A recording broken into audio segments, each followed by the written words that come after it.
Olha o picolé da bicha, olha o dindim da bicha. E aí, bebê, vai chupar ou vai lamber?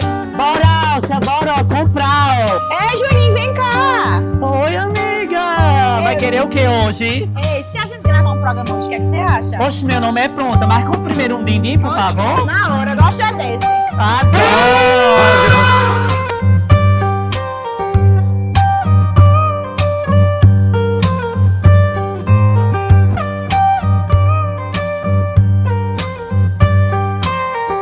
E se eu te dissesse que um simples dindim mudou a vida de um jovem aqui no interior? E o nosso convidado hoje, não só como vendedor, mas hoje também como influencer diretamente de Itapetim. Seja muito bem-vindo, Juninho do Dindim. E aí, amigo, qual a expectativa de hoje? Está ansioso para a nossa entrevista, nosso bate-papo? Oi, amiga, já tô super ansiosa, muito feliz em estar aqui no seu programa, né? Deu Feed com Alcha. E vou falar um pouco da minha história, da minha trajetória, da minha vida, tanto como empreendedora, como influenciador digital e minha vida pessoal também, né? Porque gera muita curiosidade. É, babado, eu já tô assim, ó. Ele já deu um spoiler aí pra vocês de tudo que aqui vem, né? Mas começando pra quem não te conhece, que tá em casa e tá assistindo, quem é Juninho do Dindim? Juninho do Dindim é uma pessoa que ama a vida, ama seu trabalho, ama as pessoas que se relacionam, trabalho naquele que eu gosto, que eu me identifico, amo a vida, amo criar conteúdo pra internet e uma pessoa apaixonada pela vida. Eu amo viver, amo tudo que eu faço, amo minha trajetória, as pessoas que eu tenho ao meu lado. E é isso. Ai, que maravilha. E quando foi que você percebeu aí que sua vida estava pra dar filho? Quando foi que você viu aí, realmente vou virar influenciador? Qual foi o estralo? Começou no boom da internet, porque teve uma época que algumas pessoas estavam começando a postar nas redes sociais. Na minha cidade, tinha uma pessoa que é muito conhecida, né? Todo mundo conhece a Odete, que ela foi a primeira influenciadora digital. E logo após Odete, teve Preto. E na época eu vendia dindim nas ruas. E aí eu pensei, já que eu tô vendendo dindim nas ruas, posso aproveitar e fazer o trabalho, que é o trabalho das redes sociais. Aí comecei postando, muitas pessoas foram se identificando, lojas foram começando a me chamar e graças a Deus foi dando certo e até hoje lojas que iniciaram comigo, que me deram aquele apoio inicial, estão comigo até hoje. Ai, que bacana. Muito bom. E se fosse pra escolher um dos sabores dos dindins que você faz, qual sabor seria o sabor Juninho do Dindim? Ai, eu sou aquela pessoa que tem o paladar infantil, sabe? Então eu gosto de chocolate. Chocolate seria aquele sabor que ia representar Juninho do Dindim, uma coisa bem tradicional que todo mundo ama, né? Um chocolate. Ai, foi churrasco. Trouxe essa aí que eu vi, né? Vocês vão ver aí, vão ficar morrendo de vontade, minha gente. E a gente que acompanha você há um tempo, via que você compartilhava muito da sua rotina com a sua avó, né? Que faleceu há um tempo. E vocês eram muito apegados, né? E como foi essa vivência? Eu vi que vocês eram muito apegados. Essa vivência, o pós e o antes, como é que tá sendo? É até um bom falar sobre isso pra mim. Minha avó foi quem me criou, né? Desde os 4 anos de idade, minha avó paterna, que foi minha avó Nelly, me criou, faleceu esse ano. Dia 2 de fevereiro foi o dia que ela faleceu. Pra mim ainda é muito difícil falar nesse assunto, eu ainda fico muito emocionada. Sim. Ainda mexe muito comigo, porque ainda tô superando, né? Tá sendo um ano muito difícil, porque eu sempre tive o apoio dela. Ela foi quem sempre fez, de fato, o papel de mãe na minha vida. Graças a Deus, muitas das coisas que eu tenho hoje foi graças a ela, né? Até minha moto foi ela que me deu. Postava ela nas minhas redes sociais, as pessoas se identificavam demais, gostavam dela e eu fico muito feliz de saber que o carinho ia além do amor que eu sinto senti e sinto por ela, né? Porque o amor não vai embora. Mas a gente tem que seguir a vida, a gente sabe que é difícil, mas que vai seguindo, vai se adaptando. Estou começando a me acostumar, né, com a nova realidade sem ela. Mas é isso, o luto é muito difícil, enfrentar um luto. Você sabe, assim, porque você também passou pelo luto do seu pai, né? E a gente sabe que é dia após dia. Tem dia que a gente tá bem, tem dia que não tá, mas vai empurrando e seguindo a vida. Não, com certeza. E eu tenho certeza total, absoluta, que ela tem muito orgulho de você, amigo. Pelo seu alto astral, a humildade que você tem, com certeza, isso veio dela, não tenho dúvida. E assim, você é maravilhoso, todo mundo adora você. E eu tenho certeza que ela tá muito, muito, muito orgulhosa de você. E a gente também. Fico muito feliz, assim, isso é o que me motiva, sabe? Imaginar que ela está em um outro plano e nesse outro plano ela tá torcendo por mim, que ela continua me dando direção e me ajudando de todas as maneiras, né? Até porque antes dela partir, ela também sempre pensou em mim, pensou no filho. Era uma coisa que ela dizia muito, que era: quando eu for embora, como que vai ficar Juninho, como vai ficar Laro, que era um tio que, assim, que dormia lá, porque eu dormia na casa dela, meu tio também, sabe? A gente ficava alternando e vai seguindo, mas graças a Deus, espero que ela esteja bem em outro plano, onde ela esteja, e que eu vou tentar seguir a vida, eu vou empurrando. O luto é muito difícil, mas a gente vai seguindo, né? Não, com certeza. E a gente fica muito feliz de você ter vindo pra cá compartilhar isso com a gente, quem tá em casa também, né? Quando foi que você se identificou assim, eu quero trabalhar com din-din? A gente sabe que aqui no interior, a gente sempre se vira, né? A gente sempre se vira. Então, quando foi que você se encontrou assim, que viu que realmente ia ser uma fonte de renda, que você começou a se destacar e o seu bordão começou a crescer? Eu comecei a vender din-din e picolé através de uma prima minha, que se chama Emília. Ela começou vendendo picolé no sítio. E na época eu estava desempregado e tinha terminado o ensino médio. E aí eu pensei em uma fonte de renda que eu não precisaria investir tanto e que eu fosse conseguir lucrar. E aí foi quando eu comecei vendendo picolé e vi que estava dando certo. E aí eu pensei, por que não me dedicar? Aí foi quando eu criei meu bordão, comecei a vender nas ruas, que foi através daí que eu fui começar a trabalhar na rua, porque eu trabalhei muito tempo na rua, tanto vendendo picolé, depois dos picolés, e junto com os picolés também fui vender bilhete, teve toda uma trajetória também vendendo na rua, por isso que eu também fiquei muito conhecida. Além das redes sociais, eu era uma pessoa que estava sempre em contato com as pessoas na rua, e aí a pessoa vai conhecendo muita gente, muitas empresas, e graças a Deus vai sempre colaborando. Trabalhar na rua é muito bom. Ai, que maravilha, arrasasse então. Vamos falar um pouquinho também sobre a sua vida amorosa, né? A gente queria saber como é que tá a sua vida amorosa, se tem algum paquera, está conhecendo alguém, pode nos contar? Tô namorando. Tô namorando Danilo, irmão de Odete. Ai, safada! Aí, tá vendo? E era um segredo, minha gente. Agora vocês todo mundo sabe. Sei. É brincadeira, minha gente. Danilo vai me matar. É porque eu fico brincando com ele, dizendo que eu namoro ele. Aí eu disse, Danilo, quando me perguntar no podcast, eu vou dizer que tô namorando você. Mas é brincadeira, eu tô solteira. Ó, viu? na pista. Na pista. Inclusive, meninos de olhinho verde. Que trabalham na Elo, aí, ó, que estão atrás das câmeras. Tô solteira, viu? Eita, arrasou. Dança, gatinho. Bota dança. Ei, mas a gente adora, porque você, quando sai pras festas, quando vai pra sua academia, você sempre tá lá postando os gatinhos. E isso dá um engajamento bom, amigo? Dá muito engajamento. Macho engaja horrores, minha gente. Sempre filmo os meninos na minha rede social, posto lá. Os meninos bonitos, meus amigos, todos e todos. E é uma coisa que meus seguidores adoram, acompanhar os meninos que eu posto. Você vê, né, Alcha? Ah, eu fico assim, eita, quem é esse? Quem é esse? É, mas tu arrasa mesmo.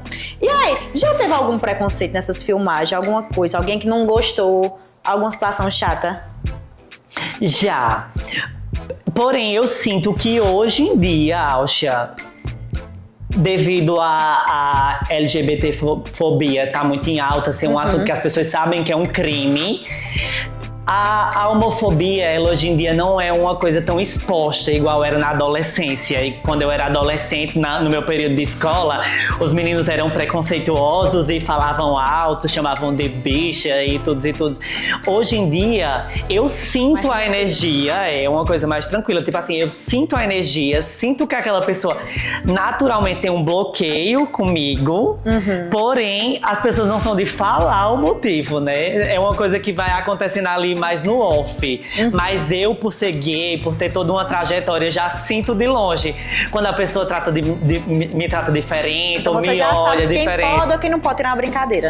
Exato. É como se, de tanto que a gente já passou por aquela situação, até quando é no off, a gente reconhece de longe, sabe? Tipo, já sabe, eita, essa pessoa provavelmente tem um preconceitozinho ali velado.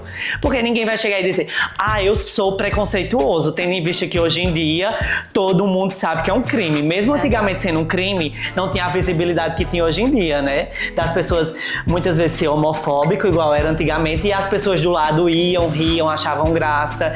Enquanto hoje em dia, quando alguém é homofóbico, outra pessoa vai lá e diz, não é desse jeito, bate de frente. A gente bate de frente, hoje em dia tem um apoio. Graças a Deus também, devido à desconstrução, hoje em dia o preconceito é mais velado, é uma coisa mais calada e que a gente tira mais de letra.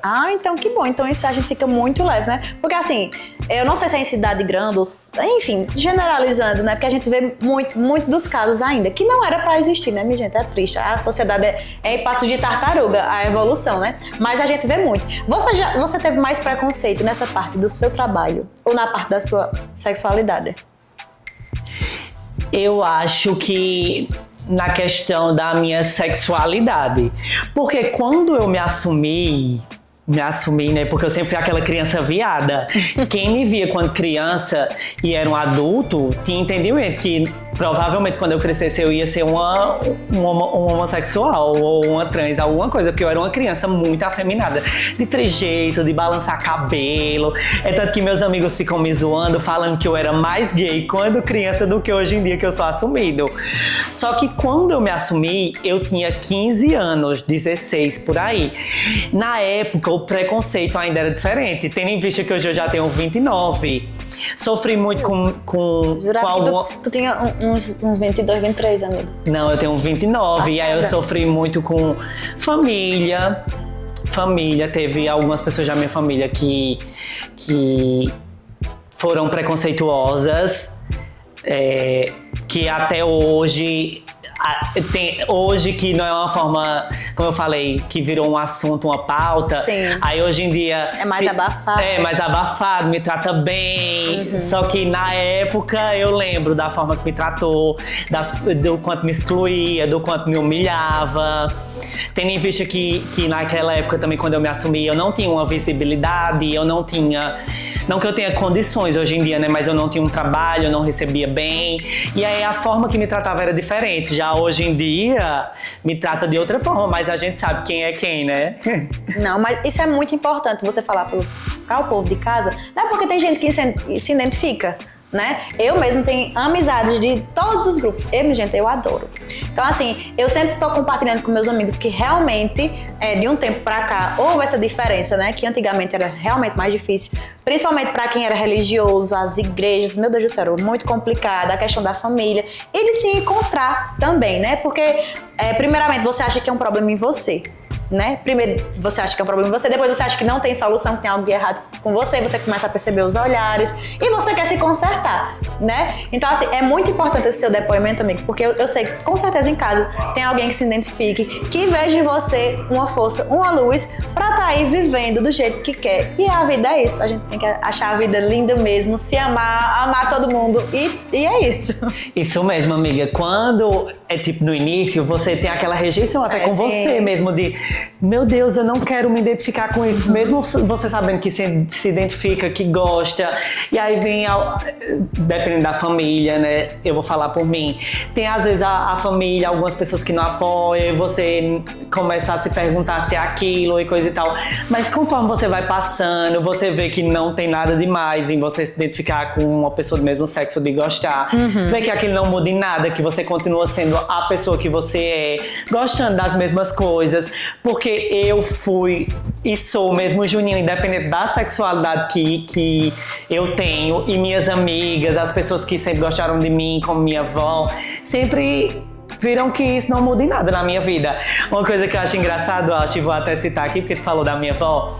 Minha avó no início dizia assim, minha gente, eu aceito tudo, ó, pode ser gay, agora eu não aceito que use saia. Aí eu comecei a usar saia. Aí minha avó, não, saia pode. Eu deixo usar saia, agora eu não aceito que use calcinha. Aí depois tava minha avó lavando minhas calcinhas e estendendo a calcinha lá, né? Eu amo. E minha família tudo vendo, de que essa caçola é a fio dental? E vó, de Juninho, tu não sabe? Então, que bom. Então, foi um processo que ela te ajudou, né? De toda forma, te ajudou também. Esse apoio é muito importante. A gente sabe. E eu digo porque eu fui mãe nova, pra quem não sabe, eu fui mãe nova, e minha mãe dizia isso, se você engravidar, você vai cuidar desse menino sozinho. Aí depois, ai, meu netinho, eu amo. Elas dizem isso, mas é muito importante essa parte da família, do apoio. É uma delícia. E a gente vê que você é muito simpático, desenvolto. Mas você sempre foi assim? Ou ao passar do tempo com a internet, com o seu emprego, você foi começando a ficar mais tagarela, vamos botar assim? Foi até bom ter perguntado isso, Alxa. Porque sim, eu sempre fui essa pessoa gasguita, desenrolada. Eu sempre tive uma vida muito sofrida, no sentido de que meu pai era alcoólatra, minha mãe me abandonou com minha avó. Quando eu tinha 4 anos, minha mãe foi pra fora, me deixou com minha avó. E quando eu digo no sentido de me abandonou, é porque ela me ligava uma vez ou outra. Pra me poder ter dinheiro, eu tinha que alugar uma casa que minha mãe tinha deixado. E eu alugava essa casa. Com o dinheiro dessa casa, eu tinha que comprar os meus materiais, tinha que pagar dentista, tinha que fazer literalmente tudo.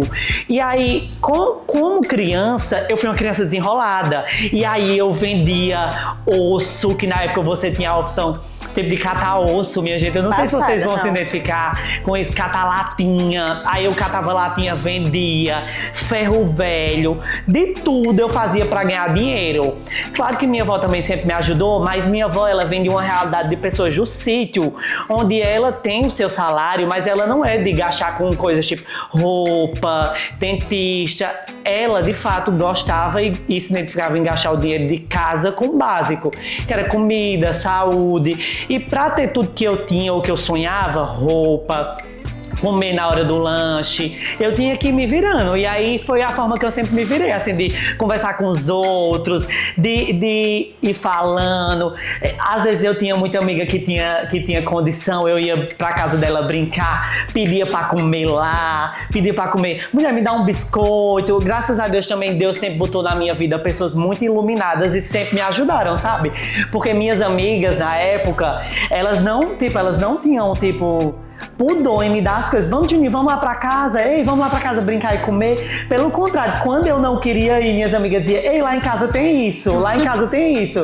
Aí eu bem animada, já que em casa não tinha, não porque a gente passasse fome, mas porque minha avó não dava prioridade àquilo, sabe? E eu também respeito. Hoje em dia, principalmente sendo adulta, eu respeito a ideia dela. A gente sabe que quando a gente tem um dinheiro, primeiro vai pras obrigações. Sim. E se a gente se identificar ou se a gente gostar, é que depois vai pra um luxo, como uma calça boa, como uns dentes com facetas, igual hoje em dia eu posso dizer que eu tenho, graças a Deus, e outras coisas. Ai, que maravilha. Então... Mas resumindo, eu sempre fui tagarela, minha gente. Sempre fui boca de sacola. Ai. E quando foi que você percebeu, amigo, que além de ser um bom vendedor, você também dava pra ser influenciador? Quando foi que você percebeu que você influenciava na vida das pessoas? Eu acho que eu só vim perceber que eu influenciava as pessoas de fato depois de já estar no ramo e me ligar. Porque quando a gente é um pouco mais jovem, a gente faz meio que as coisas no automático, não é? Uhum. Tipo, vai fazendo. E aí, quando eu me liguei, que eu cheguei na vida adulta, o quão as pessoas reparam em mim, de uma forma que até quando eu quero passar despercebido de um ambiente, eu sou com muito impacto. E aí não, como que eu posso fazer com que isso me gere dinheiro? E aí foi quando eu fui pegando algumas artimanhas de, eu consigo influenciar as pessoas através disso. E fui começando, é tanto que eu vendo din-din, vendo picolé, vendo xuxinha, vendo outras coisas que vão além do picolé e din-din, porque eu sei que além daquilo eu consegui influenciar as pessoas tanto a comprarem, a gostarem daquilo que eu gosto, verem que aquilo tem uma qualidade. E aí a pessoa vai se virando na vida adulta, né? Vai vendo o que você vende que dá certo e o que você vende que não dá dando certo. E vai alinhando. Exatamente. E teve alguma coisa, amigo, que aconteceu na sua vida que ninguém sabe, que não foi pro feed, que você pode contar aqui hoje? Chegou, eu fiquei nervosa.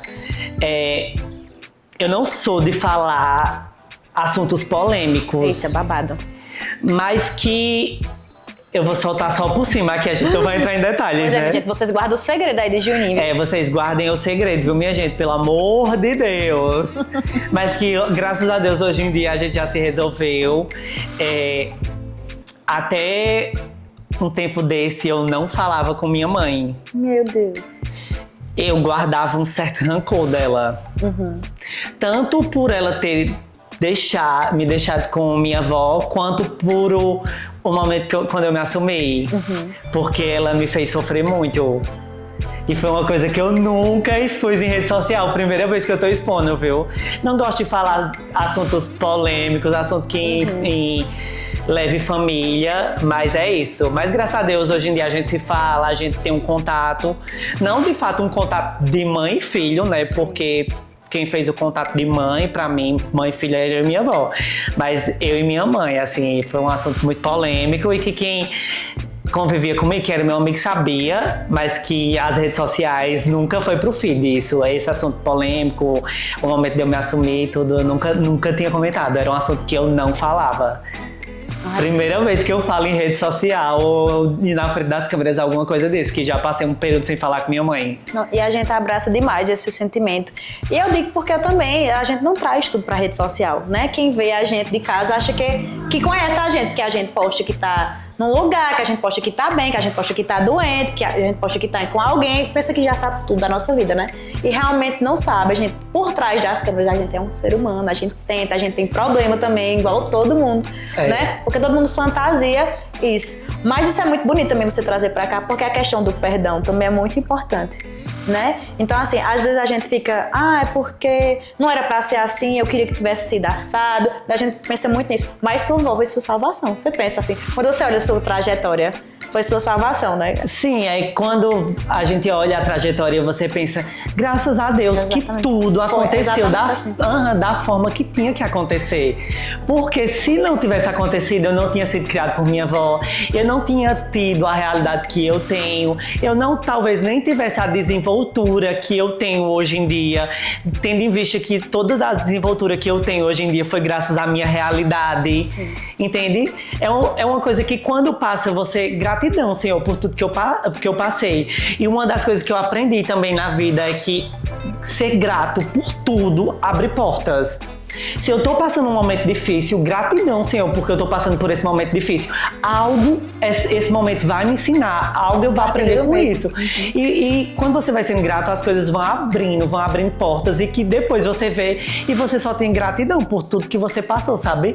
Depois que você se estabiliza, parece que você passa tudo aquilo, Senhor, gratidão, Pai, gratidão por tudo que eu passei. Não, mas é exatamente isso. E isso é maravilhoso, né? Porque é vida terapia, porque se a pessoa ficar, meu Deus, era pra ser assim, eu não aguento, ficar se reclamando, o juiz fica pior. Não gosto de gente que reclama, meu Deus, eu falo, me dá agonia, pessoa que reclama de tudo, que não... Gente, eu sou aquela pessoa... Que mora lá, coitada, olhando.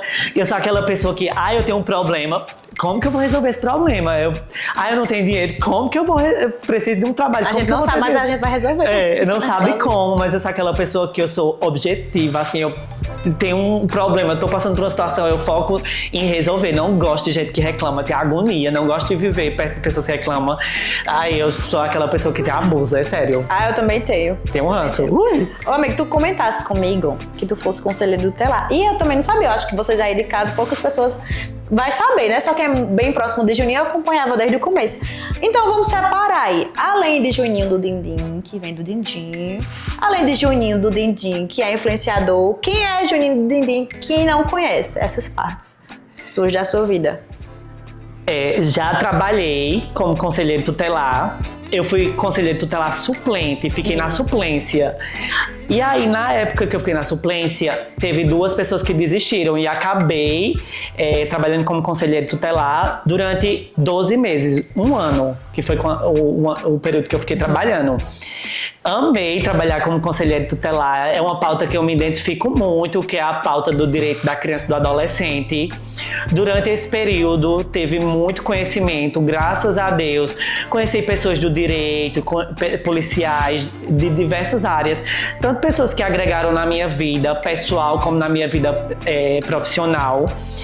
Quando teve o segundo processo para conselheiro tutelar, eu não consegui entrar novamente, fiquei na primeira suplência, depois fui chamado novamente, no entanto, já tinha outros trabalhos, já estava me dedicando a outras coisas, e por isso que eu não segui nessa carreira, mas que foi uma carreira que, graças a Deus, um trabalho que eu passei, que me agregou muito com pessoa, que fez me ensinar muito sobre postura, sobre momentos difíceis e a gente tirar de letra, foi uma coisa assim que graças a Deus só me acrescentou como pessoa, sabe, assim, e como profissional.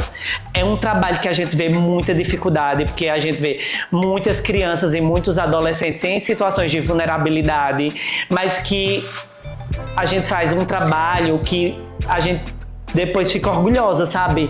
Em saber que uma criança e um adolescente que muitas vezes não tem nada, não tem um lugar de fala, não tem sequer pais que ficam do seu lado, e você tá lá, você ajuda. Tanto que a maioria dessas crianças e adolescentes que eu acompanhava naquela época me vê hoje em dia, fala comigo, ainda me abraça, tem muito respeito por mim e eu por eles, porque eu sei o que eles passaram, a trajetória, e graças a Deus eu fico muito feliz por tudo que eu passei, sabe? Só me agregou como pessoa e como profissional. Eu imagino mesmo a barra, porque realmente é pesado, minha gente. A gente acha que só nas cidades grandes acontece alguns certos tipos de assunto, né? E não, e em todo lugar acontece. Vai ter situações que eu acho que a gente leva pra casa e fica assim, deve ficar louco, né? Doida, tem a situação que assim, é de a pessoa não conseguir dormir. Você pensando que tem crianças e adolescentes que passam por situação que a gente nem imagina. E Itapetim, por ser uma cidade pequena, cerca de 14 mil habitantes, e o conselho tutelar ser um trabalho sigiloso, a qual eu, conselheiro tutelar, não posso falar coisas que eu trabalhei ou que eu passo, a gente passa por situação que a gente nunca imagina que uma criança e adolescente passa esse tipo de situação, e que a gente vê depois e fica, meu Deus, realmente o mundo tem muitas pessoas loucas. Sabe aquele desenho do Scooby-Doo que no final o monstro sempre eram as pessoas e um adulto? Então, essa é uma realidade que está de fato ao nosso lado. A gente às vezes pode estar ao lado de um monstro e nem saber que aquela pessoa é um monstro. Até porque não vem rotulado, né? Infelizmente, que era pra vir assim, a pessoa vinha azul, verde. E a pessoa já saber, essa daí tem uma pessoa. Tem gente assim, em pele de cordeiro mesmo, lobo em pele de cordeiro, né? Realmente é muito difícil. Surreal. E assim, o que mais dói é saber que tem muitos pais, tios, familiares, sabe? Que ao invés de cuidar de fato, tipo, de cuidar daquele adolescente, daquela criança, quem são as pessoas que fazem o personagem mal, sabe, para aquela pessoa. E uma coisa, depois do conselho tutelar, se antes eu não queria nunca dar minha pior versão, depois de ser conselheiro tutelar, aí é que eu tenho ainda mais cuidado para não entregar minha pior versão, sabe? Eu luto todos os dias naquilo que eu faço para entregar minha melhor versão sempre. Eu sei que tem pessoas que estão entregando piores versões sem sequer se incomodar com o outro, com a vivência, sabe? E quando eu digo entregar a sua pior versão, é de todas as maneiras. Às vezes a gente pode, de fato, ser anjo na vida de alguém. E pode destruir a vida de alguém. Pode destruir a vida de alguém. Tanto com palavras, como com atitude, como apoiar ou deixar de apoiar, sabe? Porque como a gente tá falando sobre como eu fui conselheiro, às vezes tem pessoas que nem são as pessoas, de fato, que violam aquele direito. Mas às vezes a criança e a adolescente relata aquela violação e as pessoas escolhem não apoiar ela, escolhem omitir ou tipo, é familiar e fica calado, sabe? Não gosta às vezes de expor. E isso é triste, é uma realidade muito dura. E eu que sou mãe, eu não consigo nem imaginar. Eu não consigo nem imaginar o cara que eu farei com alguém. Só de imaginar, minha filha é uma mocinha, então assim, eu fico louca, porque realmente, lá em Santa Terezinha também tem muito desses casos. E a gente sabe que a justiça é mais lenta, né? E justamente por ter pessoas que estão lá do lado, que era pra proteger, pra cuidar, realmente fecha os olhos. E é o pior, acho que é o pior a gente saber disso. E em inúmeros âmbitos, assim, sabe que existe a violação de direito, tanto quanto, às vezes, omitir no autocuidado, na higiene, inúmeras violações. Pais que, às vezes, querem deixar toda a responsabilidade para cima da mãe, às vezes a mãe sobrecarregada, trabalha, não tem como dar toda a atenção para aquela criança. Enfim, são inúmeras violações de direito que a gente vai conhecendo, principalmente conforme vai trabalhando. Às vezes, a gente tem um conhecimento vago por cima. Aproveitar também já para dizer que, gente, o direito da criança e do adolescente tem que ser assegurado pela sociedade também, viu? Então, se você... As autoridades, né? E a gente conjunto. E a gente como sociedade também tem a obrigação, lá no ECA, no Estatuto da Criança e do Adolescente, se uma criança ou adolescente está tendo o seu direito violado e você como vizinho sabe daquilo e não fala ou se omite, isso também é um crime que você pode responder também por isso. Juninho, eu sendo vizinho, sim, se você tem conhecimento daquela violação do direito daquela criança e do adolescente, e se você não se manifesta, você também tem culpa naquilo, porque a gente, como sociedade, também tem uma obrigação no cuidado com a criança e do adolescente. Isso tem no ECA, no Estatuto da Criança e do Adolescente. Tem sim. Tem que ser um conjunto. Tem que ser um conjunto, trabalhar a gente como sociedade, Estado, família, tudo. E as redes de apoio, policial, saúde, todo mundo tem que estar sempre em conjunto para que a gente sempre consiga assegurar que as nossas crianças e nossos adolescentes tenham o desenvolvimento pleno sem que seu direito seja violado. Amiga, eu tô adorando nosso bate-papo. Vocês estão vendo? Ele sabe falar de todos os assuntos. Eu adoro, gente, que assim, a pessoa fala do assunto, já joga pra outra pessoa, já sabe, eu adoro. E pra quem tá acompanhando de casa, se fosse pra você dar um conselho, tudo que você falou hoje, em questão de família, emprego, perdão, sexualidade, um conjunto de tudo, se fosse pra dar um conselho, quem tá em casa assistindo, de Juninho, vamos dizer assim que é Juninho do passado, 10 anos atrás ali, e Juninho do futuro hoje, qual conselho você daria? Eu vou falar um conselho que eu sempre dou pra mim mesma. Eu gosto de repetir isso mentalmente. Siga. Vai dar certo, siga. E como eu falei, sempre buscando entregar a sua melhor versão. A partir do momento que eu acordo, mesmo que eu esteja triste, que eu esteja depressiva, às vezes a pessoa quer ficar em casa, quer ficar trancada, e eu repito pra mim, segue, Juninho, segue. E conforme você vai seguindo, você vai vivendo, a maturidade vai abrindo caminho, você vai começando a ver as situações de outra perspectiva. Se você tá passando por um momento de dificuldade, que a gente sabe que a gente passa por momentos de dificuldades que às vezes parece que não vai acabar, que é difícil e que até hoje, mesmo tendo maturidade, a gente ainda passa por situações difíceis. Mas o que eu repito pra mim e que eu repito pra todo mundo é siga. Apesar dos apesares, siga. Pois sempre vem um novo dia, uma nova situação, um novo emprego, um novo namorado, tudo. Siga. A dica que eu dou pra qualquer pessoa, siga. Arrasou, amigo. E pra fechar com chave de ouro, eu vou dar 10 segundos pra Juninho do Didim vender o Didim aqui. 10 segundos. E aí, bebê, vai chupar ou vai lamber? Eu sou Juninho, a travesti de tapetinho que vende dindim, picolé, sorvete, tudos e tudos. Se você ainda não experimentou o melhor dindim, o melhor picolé da região, fala comigo que eu faço entrega. Acima de R$10 a entrega é grátis, abaixo de R$10 eu cobro R$1 pela entrega. Vem-te embora chupar, que eu garanto que quem chupa repete. Muito bom, obrigada, amigo. Arrasou.